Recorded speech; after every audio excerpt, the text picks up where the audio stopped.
Alright guys, I'm gonna make some Zuppa Toscana soup. I'm gonna show you all the ingredients I'm gonna put in it. I have some organic free-range chicken stock. I have some organic kale that I got in my box.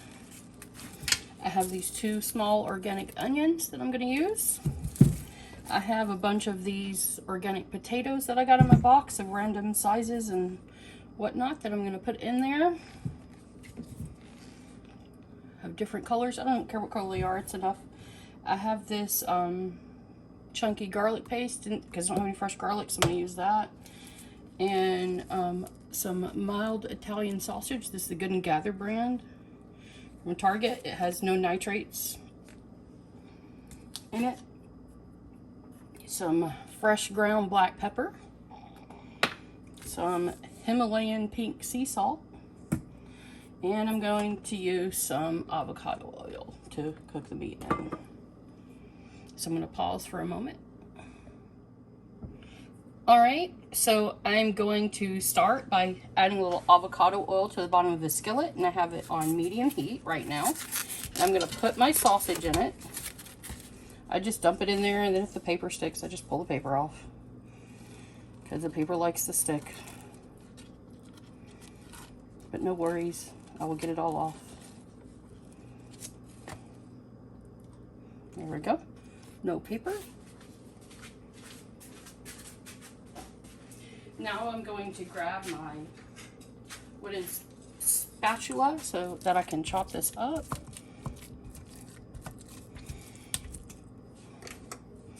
While this is coming up to temperature. I wanted to get some spicy sausage because I prefer it. So what I'm going to do at this time, this is completely optional because they didn't have any hot sausage.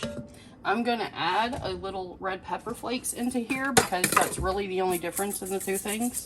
So you see I'm just going to add a few. You can add as much or as little as you want according to your taste. At this point I'm going to go ahead and put some black pepper in there as well to season the meat a little more. I like spicy, and so does my husband. And I'm going to put just a dash of salt. Everything you cook, you should put just a little bit of salt. Not anything crazy, just to bring out the flavors. So I'm waiting for this to heat up because my pan is not hot enough yet. I did not wait long enough before I added it in there. So when this starts sizzling, then we will give this a go. I don't know how to pause this, so that'd be great. If I did, I guess I'll edit that part out. Or maybe not, because I'm new at this. So we're going to saute this. And while we're doing that, waiting for that to saute, I'm going to chop up my vegetables. So I'm going to turn you around here for a minute so you can see my chopping board. And I'm going to chop my onions. Let me grab a knife for that.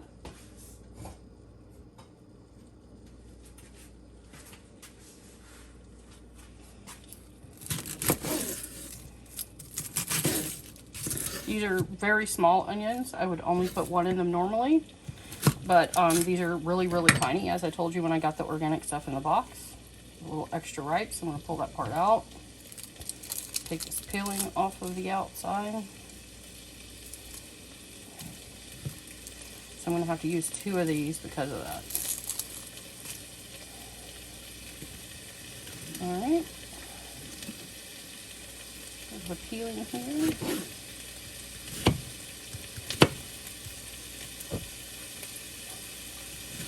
Chop them up this way, and then dice them this way. And they'll be in little pieces. I am not a professional chef, so do not make fun of my dicing skills. I'm going to go ahead and throw that in with the sausage because I like onion in with my sausage. And my hands are clean, guys. I know a lot of people like announce that and show themselves washing their hands, but I don't think that's necessary because you're not eating the food anyway. So even if I didn't wash my hands, it's not hurting you any, but I did.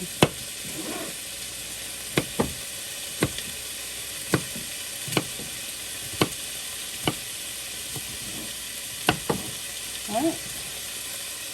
And actually one might be enough because that made a surprisingly large amount of chopped onion.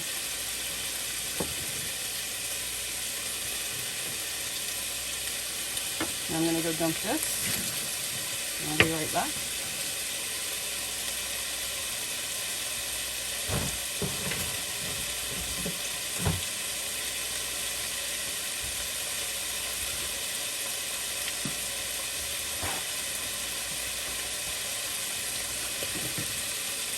Alright, so I'm going to move you back over to here. Now you can see I have plenty of onion in here now. This is enough onion. I'm going to cook that with the meat. Now that the meat has started to cook, I don't mind that I left it sitting there a little while by itself because I like getting a good crust on the sausage. So I'm going to actually cook this sausage until it's quite crusty. And if you don't have a Dutch oven, guys, like, you should really buy yourself one of these enameled cast iron skillets because they're amazing. Easy peasy cleanup. All of the flavor gets in the bottom. I just really love this. It's great for soups and stews and things like that.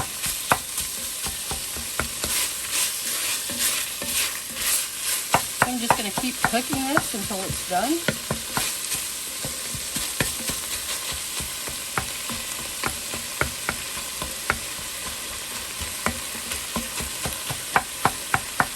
When the meat is done, I'll add the garlic to it and cook it for another minute or so. There's surprisingly few ingredients in this soup.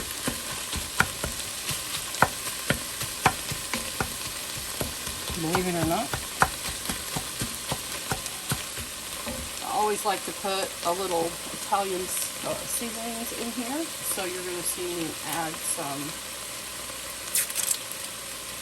oregano, just because I like it. And this is, I just opened this oregano.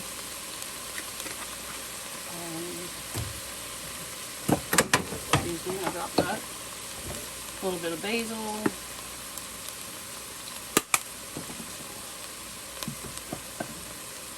And when I add the broth, I'll throw in a couple of bay leaves also, just because I like the way the taste is. If you don't like any of those spices, don't add them. You do you.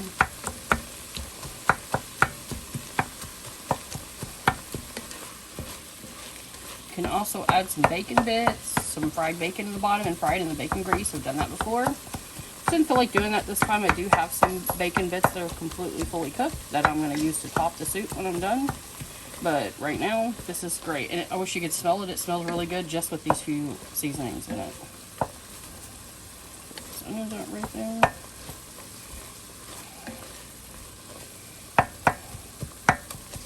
I'm just going to keep chopping. A lot of people use those fancy choppers, but it's not necessary. This works just as well.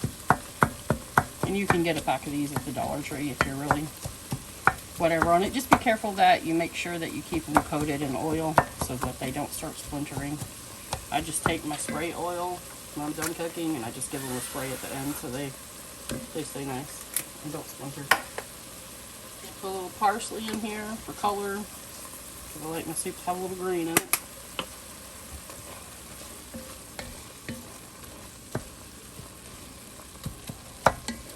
Now you can see that the sausage is almost cooked through, but I'm going to cook it more than this because, like I said, I want it to be a little well done because it, to me, tastes better in the soup that way.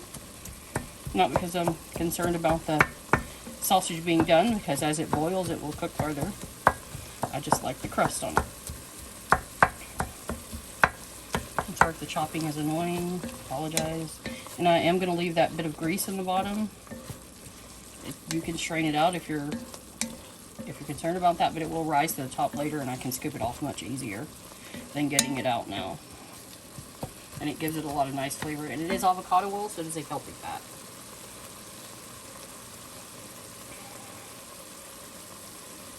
Let it cook for a couple more seconds. At this point, since the onions are done and the meat is done, I'm going to give a big squirt of garlic in it. If you have actual garlic, you put about 3 cloves of garlic in there. Or as much or as little as you desire. I usually put about 3 or 4 cloves, depending on the size. And that was about 3 or 4 cloves worth squirted in it.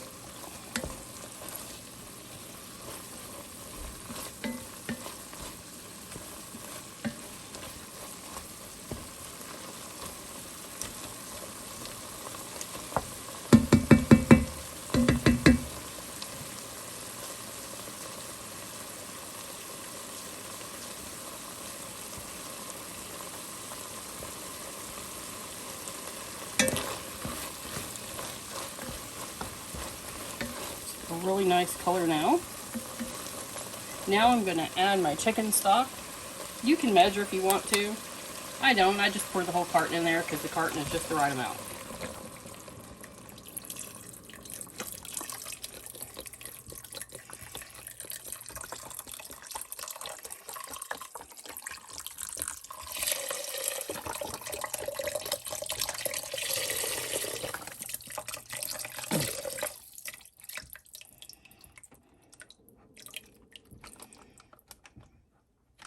Alright, so I'm going to kick this up to about 6 on my stove so that it'll come to a boil.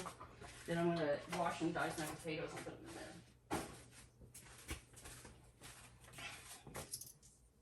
there. Right now I'm going to go wash my potatoes while that's coming up to a boil.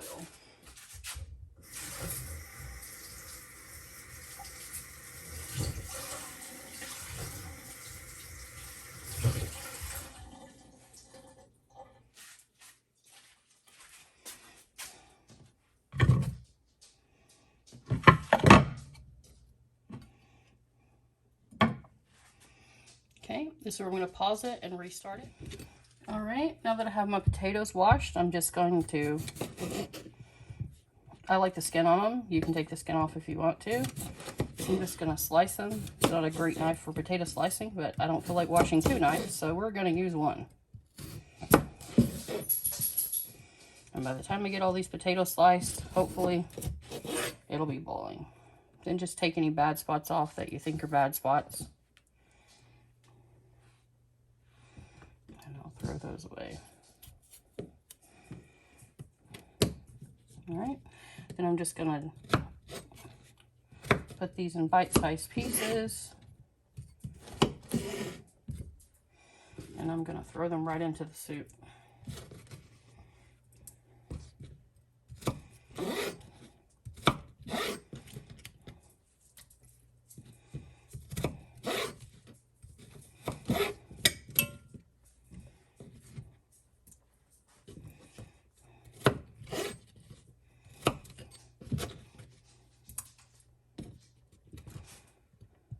Trim this part off right here because that looks bad.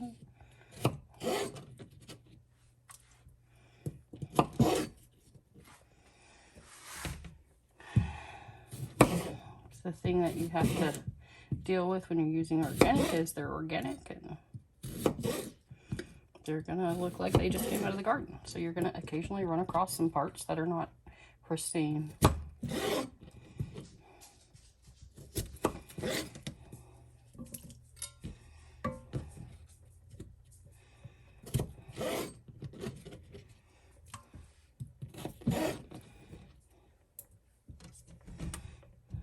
This one is going to have some issues. I'm going to dice it this way first. So I'm going to cut that part off easier. Get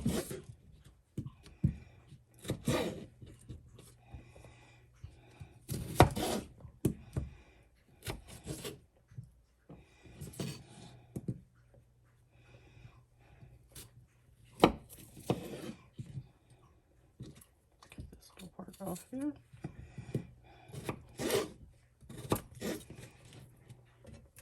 You can put ever how many or few potatoes in there you would like. That is the point of this soup though, is that it has potatoes in it. So I'm going to put all of these potatoes that I have over here in the basket in it. And that should be good. Should be sufficient. And remember, I'm only making soup for 2 people. So if you're making soup for more people, you can always add more potatoes and more broth, more onion, more everything that you're doing. But it's just not necessary for me because I'm only cooking for 2. And again, chunk these up any way you want to. Just trying to leave a little bit of skin on each one of them and keeping them bite-sized as possible.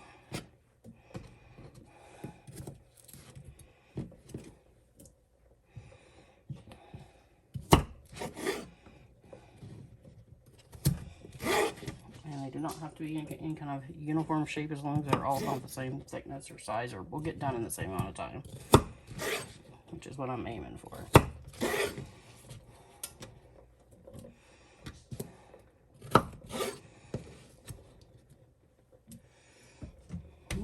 check on how many potatoes it is to see if I need any more.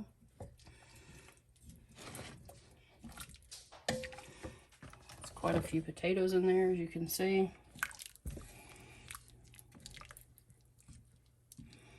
I do like a lot of potatoes, so I'm going to go ahead and put the other 2 in because I really don't have any use for just 2 red potatoes. And I am going to peel these a little bit just because the red potato skin is not as soft to eat. So I'm going to pull out all the bad spots. And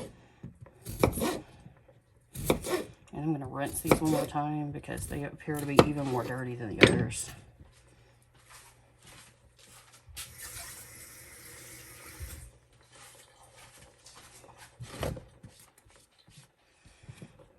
There we go.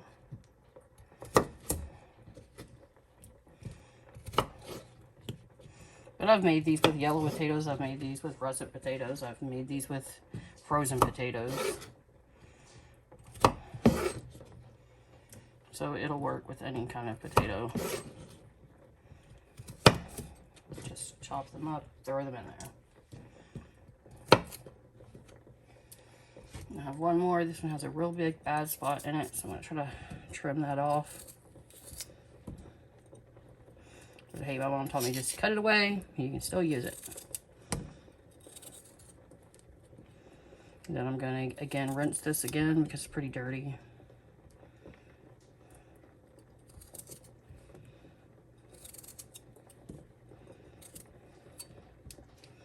Try to get this spot out right here.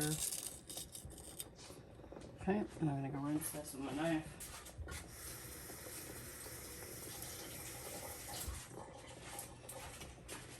Okay, so yes, I just tried to cut that with the wrong side because I wasn't paying attention. It happens. I'm not a professional. I just like to cook. There we go, some more dicey pieces. It's this one in half. And I promise you'll never know the difference if this was professionally cut up or not when you taste it. Because it'll be all good. Looks like that made just the right amount.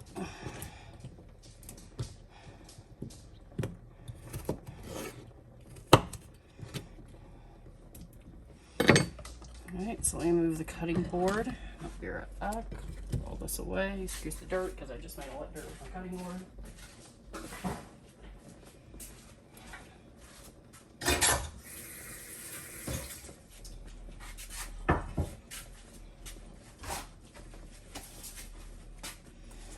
Alright, so here's what it's looking like. Now I have a good amount of potatoes in it like I wanted, because they, like I said, they will cook down. And I'm just going to cook these for, I don't know, about 10 or 15 minutes until the potatoes are done. So I'm going to stop the video and come back after that. Alright, now I have washed and dried the kale. And we want to separate the kale from the stalk. So I'm just going to pull it off of the stalk because the stalk is really tough and you don't want to eat that part. So I'm going to separate those over there. I'm going to do that. The potatoes like about 1 more minute to cook. They'll be fork tender after that. Just pull off as much kale as you would like in your soup. I don't mind that I'm tearing it or pulling it because I'm going to chop it up anyway. You don't want those stems because those stems are really hard.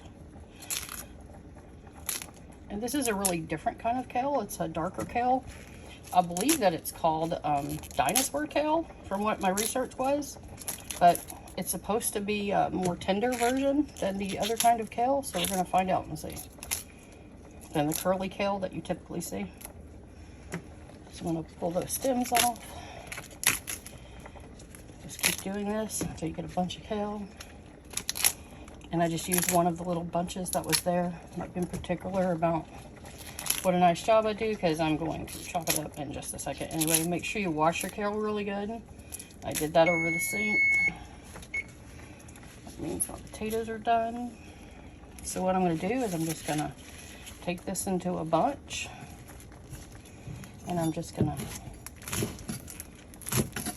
start slicing it. In no particular fanciness, just to put it in smaller pieces.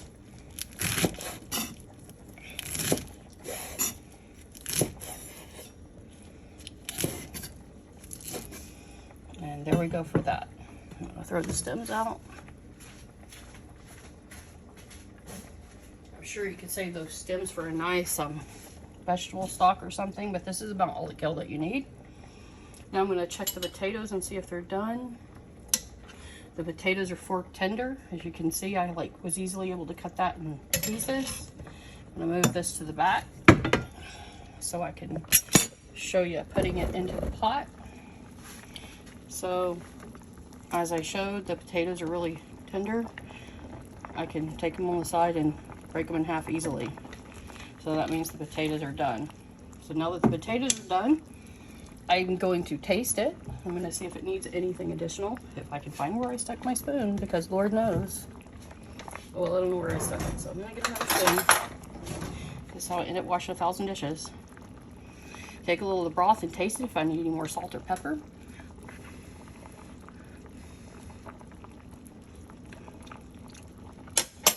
Needs a smidgen more salt. Potatoes take up a lot of salt, and a little bit more black pepper, just a smidge. I'm also going to kick it up a notch with some more red pepper. Just a little bit more. And I'm going to add a little all-purpose Italian seasoning to it. Just want it to be a little more Italian-y tasting. And I don't want to use any more of my squeezed garlic because I don't have time to saute it, so I'm going to put a little sprinkle of regular garlic in it. But you know, this is what we do as we're adjusting a recipe. Now I'm going to fish out my bay leaves. Here's one of them. There's 2 in here, so I'm going to try to find the other one because you don't want to get caught eating that. And hey, look, I found my spoon. It fell in there. I wondered what happened to that. So here we go. Pretend you did not see that. This is my first cooking video, so calm down, calm down. It happens. The spoon was clean, so it's okay. And if it wasn't, it was in boiling water. All right, so the potatoes are all done. And now I'm gonna add my handfuls of kale to it.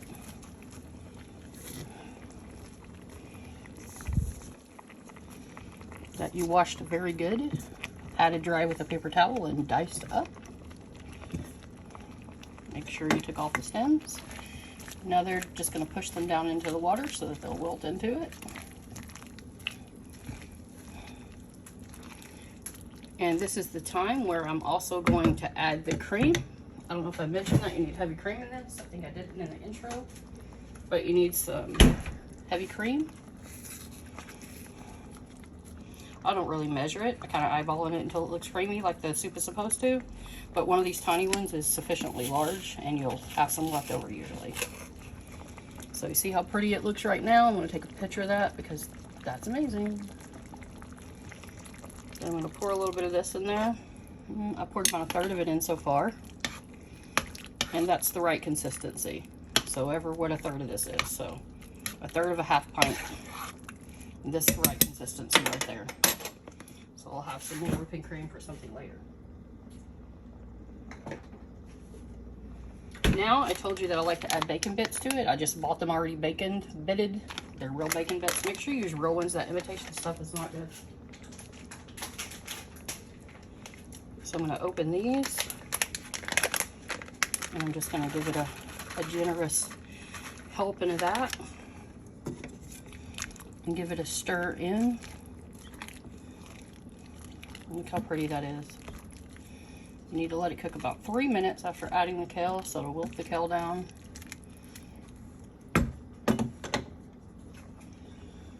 It looks beautiful. You can reserve the extra baking bits for serving. Right now I'm gonna taste it. See overall how the broth is tasting, if I need any more salt or anything.